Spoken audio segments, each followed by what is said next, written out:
আমি আজি বঙাইগাঁৱৰ পৰা আমি জইণ্ট ডিৰেক্টৰ অফিচত আমি কৰ্মবিৰতি কৰি আছোঁ। কাৰণ আমাৰ ন্যায্য দাবীৰ কাৰণে আমি মাননীয় স্বাস্থ্যমন্ত্ৰীক সমকামৰ মৰ্যাদাটো বিচাৰিছোঁ, স্পেচ স্কেল বিচাৰিছোঁ। আমাৰ পাবলগীয়া গেছুৱতী আৰু ৰিটায়াৰৰ সময়ত আমি যাতে এককালীন এটা 40ৰ পৰা 50 লাখ পাওঁ, তেওঁৰ বাবে আমি অনুৰোধ জনাইছোঁ। কাৰণ আমাৰ যিখিনি NSM কৰ্মী আজি 2006 চনৰ পৰা কাম কৰি আছে, গতিকে তেওঁলোকৰ ন্যূনতম সামান্য দৰমহাৰে চলিব নোৱাৰা হৈছে। আমাৰ ল'ৰা ছোৱালীকে আদি কৰি ঘৰ চলাব নোৱাৰা অৱস্থা হৈছে। সেয়েহে আমি কাটৰ অনুৰোধ কৰিছোঁ তেখেতে যাতে আমাক এই ন্যায্য দাবীখিনি মানি লয়।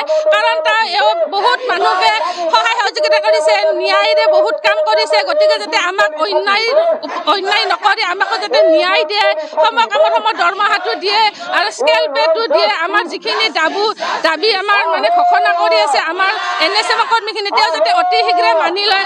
তেওঁ আমাৰ অভিভাৱক, তেওঁ আমাক এইখিনি কাম কৰোঁতে বেছি সময় নালাগে, তেওঁ 1 ছেকেণ্ডতে এইখিনি কাম চকু মুজিয়া কৰিব পাৰিগে। গতিকে আপুনি এনেও বহল হৃদয়ৰ মানুহ, আমি জানো আপুনি দুখীয়া দৰিদ্ৰৰ কাৰণে বহুত কাম কৰিছে। গতিকে আমিও দুখীয়া দৰিদ্ৰ ঘৰৰে ল'ৰা ছোৱালী, কোনোমতেদি আমি ঘৰ সংসাৰ চলাই আছোঁ। গতিকে আপুনিও যাতে আমাক অলপমান চকু মেলি চাই আমাক যাতে সহায় কৰে।